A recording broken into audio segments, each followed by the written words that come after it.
Welcome back. This is MC1 Gamer bringing to you the fourth scenario in the End Times campaign series. This one's called The Fall of Heldenhame, or Heldenhame. This one's a little crazy. This one's a little weird. Some of these are designed, I think, by default to not be necessarily balanced. I guess that's how scenarios go. But it's an interesting one, but just be prepared when you play it. Know what you're getting into. A number of these have just some very strange rules. We've seen that already in the first three, where the rules can kind of hamstring an army or make it very difficult for you to win. They're a huge challenge, so just expect that you're playing in a campaign with a story setting that's leading you down a path, and the path has already been written. So they're probably the rules are going to favor one army. And of course, this is a book about the undead, and so the rules are going to support the undead.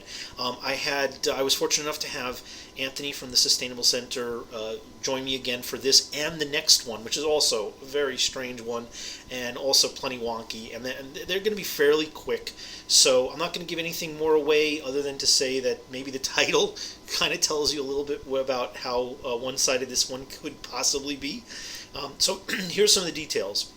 First of all, some of the rules in this one, and this is against Empire, so it is going to be the vampire counts against the Empire, and the way it works is I'll read it.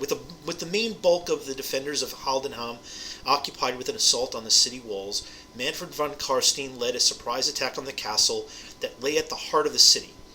This had been his plan all along, for it was here that lay the prize that he sought, Morricane, the armor of Nagash. The bastion was a formidable fortress, even though it was only lightly held, so Manfred decided to attack it with flying undead monsters and ghostly ethereal creatures, both of which could bypass the castle's otherwise impregnable walls. Although outflanked, the startled defenders of the castle quickly rallied and, armed with enchanted weaponry, launched a determined counterattack to drive the undead away from the walls.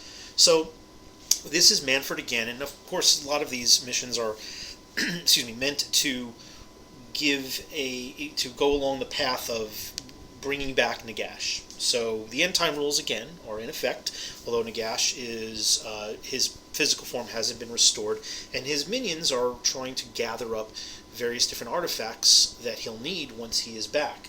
So this one is I think we did a 2,500 point game, and Manfred again is not included in the Lord's point cost, but he does count towards the overall total.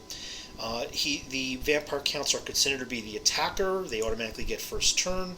The defenders in the Empire have to take a fairly useless General Rudolf Westcar, who I guess is the captain of this particular castle. He's an Empire captain on foot, and he's only armed with a hand weapon and a shield.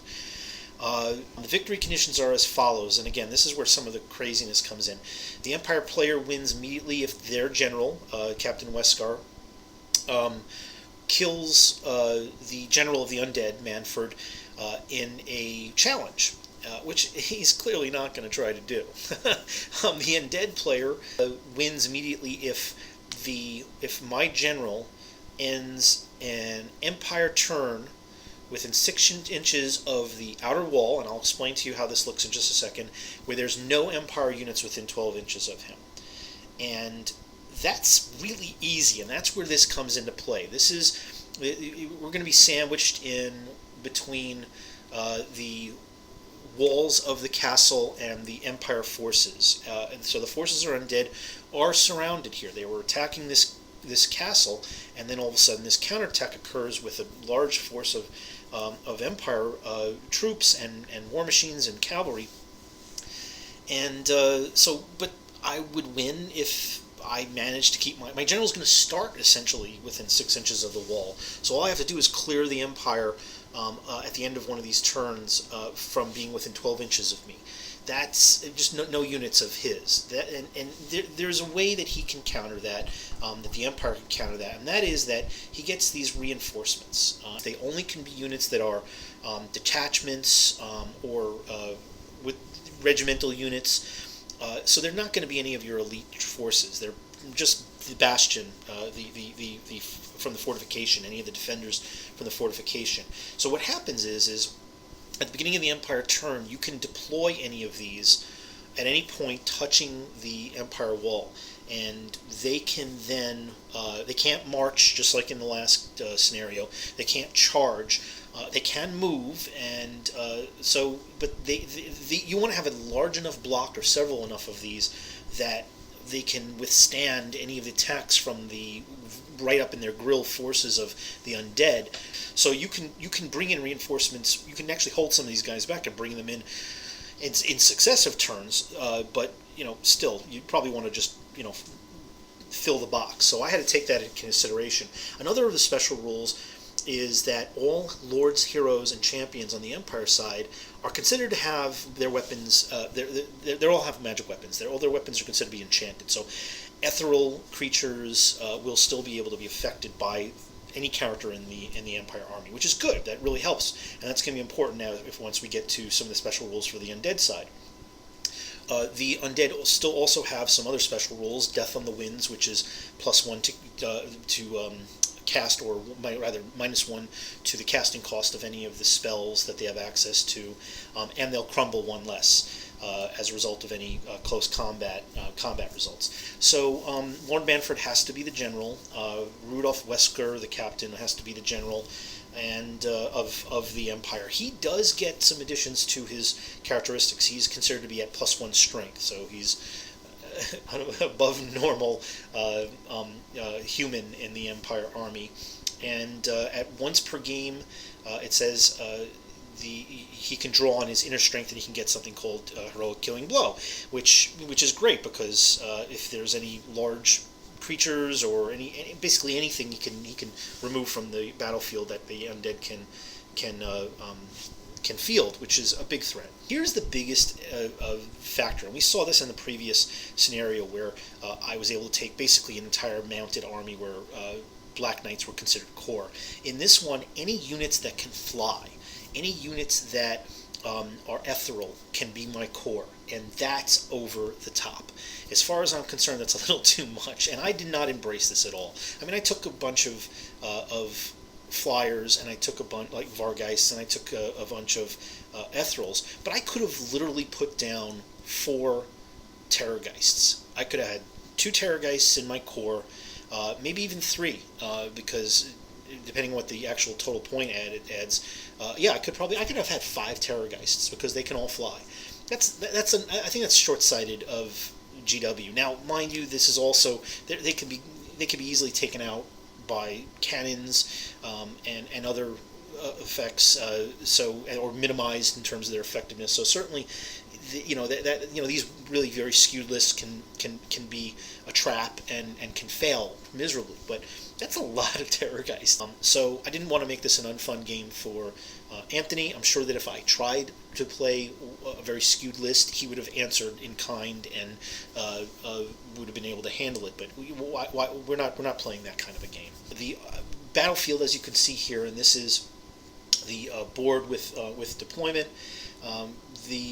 You can see that one edge is completely the wall of the castle, and I'm deployed with my units spread about. I have my Vargeists looking to try and charge some of his, maybe his knights or his demigryphs.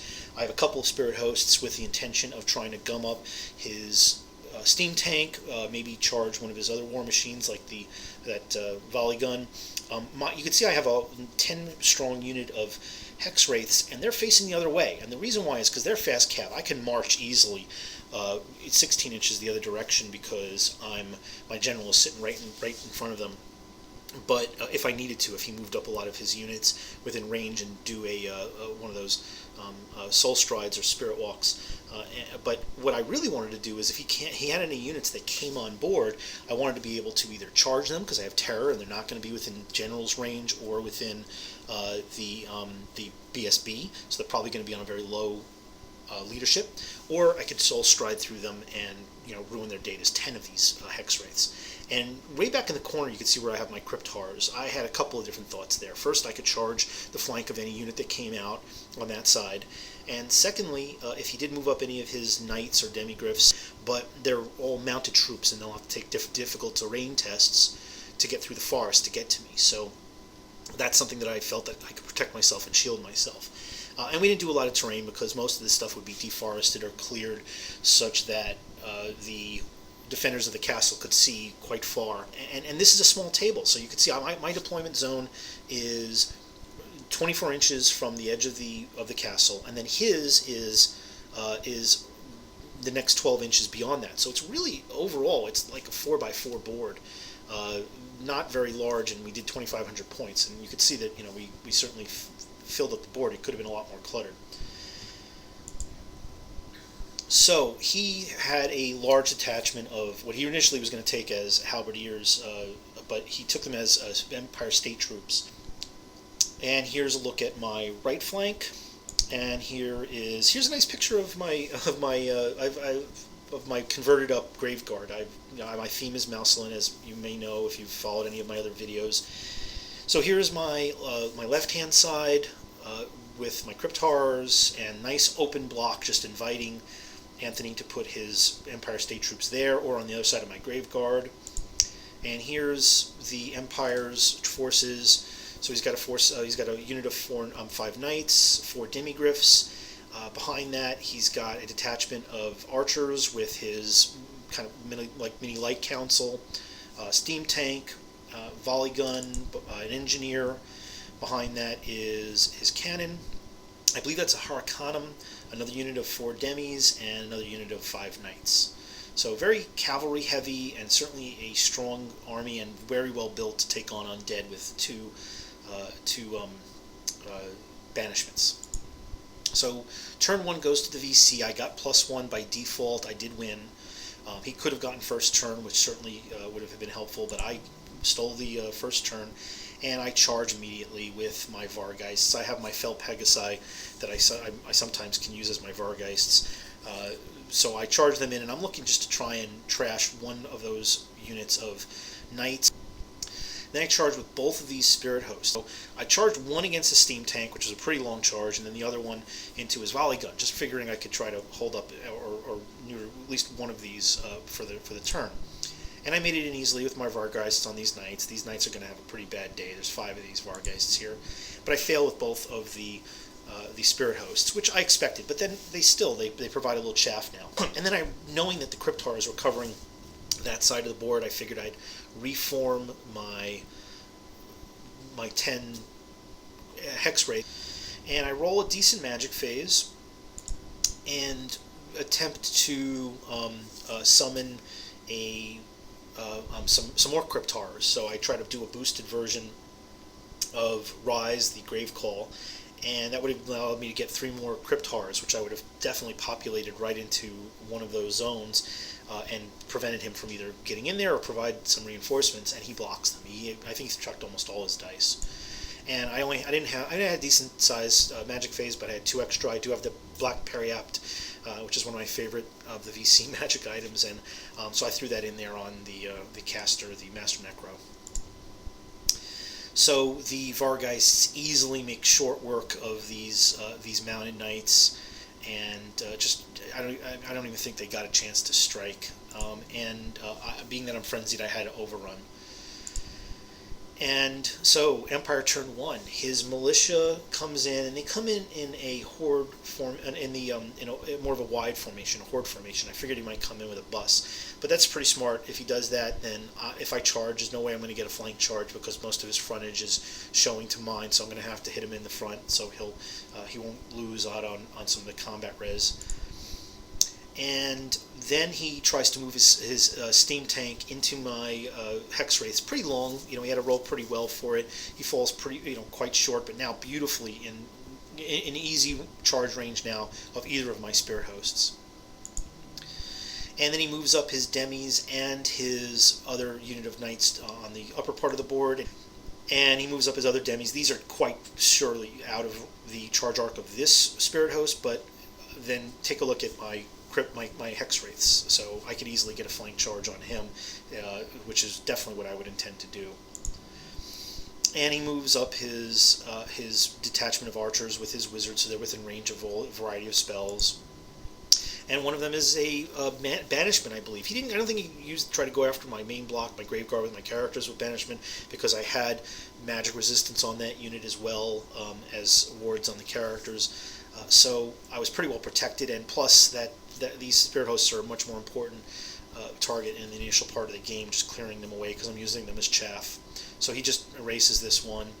And then he takes a bead on my Graveguard unit with his cannon, looking to hopefully have me fail a Lookout Sir and finish off my army pretty quickly. Well, I wouldn't crumble, but to try and basically take out a good chunk of my army points.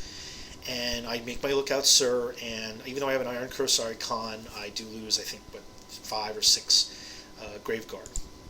And then this organ gun just opens up on the Graveguard again, and I lose 2 more. So, Vampire Count's turn 2. I decide to make a number of charges. So first I decide I want to put that Spirit Host into the front of his steam tank, prevent that steam tank from doing any shooting, from any other movement that might get him right in front of my Graveguard, and that will clear the way for my Hex Wraiths to charge his Demis, who either they failed their and I find it hard to believe that they would fail that because I don't think they're out of range, but either they failed their terror test, or he just decided to flee. And he didn't flee very far, and I do have 3 dice to throw at a pretty good movement range, and I catch him and destroy that Demi unit. So that's pretty awesome in my favor. I've cleared away this entire side of the board, immediately removed an entire unit of 4 Demi Griffs and 5 Knights. So this whole lower section of the board is I own now.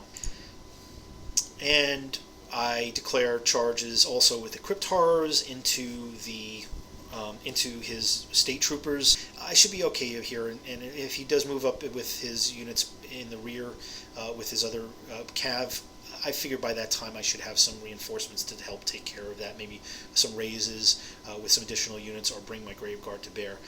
But they've definitely taken a risk here with these Crypt Horrors. But I easily make it in. And of course the Spirit Host easily makes it in on his steam tank. And the Vargeists turn to face the archers. They can't charge this turn. And then Manfred uses just he's a lore master of both vampire lore and death, and I have obviously a lot of other summoning, but I wanted to get some zombies just to play speed bump for either of these 2 units. So I throw down my dice, and I succeed in casting, and I get about 13 zombies. And he brought just a funky. I love using this. The scroll where you can try to turn your enemy wizard into a toad doesn't stop the spell, but if you roll, I think it's on a 1 of 3, you are turned into a toad, and you have your stats are all 1, you can't cast, your magic items are no longer functioning. It's a great way to finish somebody off, and then they have to, on successive turns, roll, I believe, a 4-up for it to dissipate. It's a very risky move. I don't think I would have used it here. I would have waited till he had something a little closer, because he might have been able to then just take a regular guy to finish off Manfred or knock some wounds down. But I passed the test, and I don't turn into a toad. But it would have been kind of hysterical to have Manfred turn into a toad, especially this early in the game. So I throw down the unit of zombies, and I start 2 more dice for the next phase to help in my dispelling against his waves of banishment. So, Empire, turn 2, his Demis and his Knights obviously charge into my zombies. Those zombies aren't long for the world. And he has his Witch Hunter in with his detachment, and it has a magic weapon, as all of his heroes and lords and champions do, so he charges into the corner of my Spirit Host. And his archers move further back on the other side of the steam tank to try and make it a little bit harder for my Vargeists to charge that unit, which definitely would have been my primary target. So the volley gun then turns around and tries to remove a few of these Vargeists, and he does only 1 wound. I mean, he moved, he had a long range. I'm skirmishing, so I think he needs 6s. So he managed to do 1 wound. And then he opens up his cannon trying to take out Manfred or at least some Graveguard, and he removes about 3 Graveguard. And his Witch Hunter, who has a magic weapon according to the scenario, is able to finish off my Spirit Host, so now his Steam Tank is free to continue to move on to my Graveguard bunker with my characters in it. And his Knights and Demigryphs easily take out my zombies, and they overrun. But I got a little lucky here. I knew that the reason why I put them there was to try and provide a little bit of a speed bump, so it did work. His demis don't make it in, but his knights do. So he's going to have a rear flank, a charge, and some additional attacks for the upcoming battle with the state troopers. And this pretty much goes my way, so I kind of lucked out. I mean, I'm glad it really would have made a difference if those at least one of those demis made it in there. But I only lose 1 Cryptar for my troubles, and I have a wound on another. I kill a bunch more of his state troopers, trying to make that huge block of static combat res look a little less scary. But I forget whether or not I won this combat, and he just passed his test, or it just wasn't enough for me to crumble any further, because I do have that rule that it's a -1 to crumble across the board for the scenario. So Vampire counts turn 3, and I charge the Viregeist. I'm looking to charge it into the rear of that Steam Tank, mainly because it's a toughness 6. I have strength 5, so I have a pretty good chance of doing some wounds to it. Plus, I get a lot of attacks. I mean, I'm frenzied. These guys are all about the offense, the Vargeists. So I figured I could put some wounds on it where it'll start becoming less effective, and at the very least I could hold it up before it starts taking a beat on my my main bunker with all my characters, and free that unit up to try and take on just provides a little bit of reinforcements and help save my Cryptars. And easily I make it in. It wasn't a terribly long charge. And I declare a charge with my a Graveguard of my characters into the flank of these Demigryphs, which was just a perfect scenario. Easily make it in there. And I move my Hex Wraiths up just to threaten his wizards, maybe to just get a little closer to my general in case I want to do one of those spirit walks. And my Vargeists do 3 wounds to the Steam Tank. Don't take any back in return, which is amazing. And my unit, I mean, I have a Vampire, even though Manfred is not a real serious combat nut. He's more of a caster type, which even if you do any wounds, his main benefit is you get more dispel or casting dice for successive magic turns. But I have 2 White Kings in there. One of them has the Night Shroud, and I do have my 2 wizards, but they're out there kind of wide. And I mean, even with the Night Shroud next to my main general, I'm going to force somebody to always strike last. So before this one Demigryph was even able to strike, I wiped him out. And my overrun was perfectly able to get this unit into the flank of the state troopers, which is only going to get 1 or 2 guys. I could easily just make way with one or 2 characters for the following combat, which again is perfect. I could just crush this unit with just a couple of extra characters to help out the Cryptars. We're playing the absolute perfect tar pit, even though there was only a few of them. And that's exactly what happens. I lose a Cryptar for my troubles, but I just rip right through the state troopers. I have +1 to hit, multiple shots. I have 2 White Kings. I didn't even put Manfred in there. And they each get several attacks with Killing Blow, and that was just enough to put it over the top. Because of the flank charge, the state troopers didn't get their rank bonuses. And I have ranks on them. So with that in mind, with all the wounds that I did, they both had to take a break test, and they both run right off the board, and that's essentially the game. So this was, it was fun. It was interesting. It was different, but it was really a weird a scenario, and you probably can get a picture of just how skewed towards the undead it is. This particular scenario. We probably could play it a little differently depending on the makeup of my army or the makeup of the Empire army, but that's how it ran. And with the finale of the scenario is that this particular fortress, Heldenham, fell, even though the Empire put up a valiant effort to defend it. Manfred is able to retrieve yet another artifact towards the effort to bring Nagash back. So there's going to be one more mission that I'm going to be doing with Anthony from the Sustainable Center. We might do some more, but one more that we've already done. We did, this one was fairly quick, so we decided to put up some more, another army for another scenario. We were looking at several of them, and we just wanted to find one that was quick and that was easy. And this was a great opportunity for Anthony to showcase his new dwarves, which he's already put up a video about. I have to say that they look fantastic, and I've been interested in dwarves for a long time myself. But he decides he wants to put up a defense with the dwarves, and I obliged him. So we did a smallish game, which kind of favored the dwarves, but it was a pretty small army. And you'll have to see what that how that turns out with the next scenario that's going to be coming up within the next day once I cut it, called the Battle of Valaya's Gate. Hope you join us for that one. And again, if you like this, please feel free to comment, click like, and if you want to continue to see more of this, please feel free to subscribe, and thank you again for tuning in. Have a great day.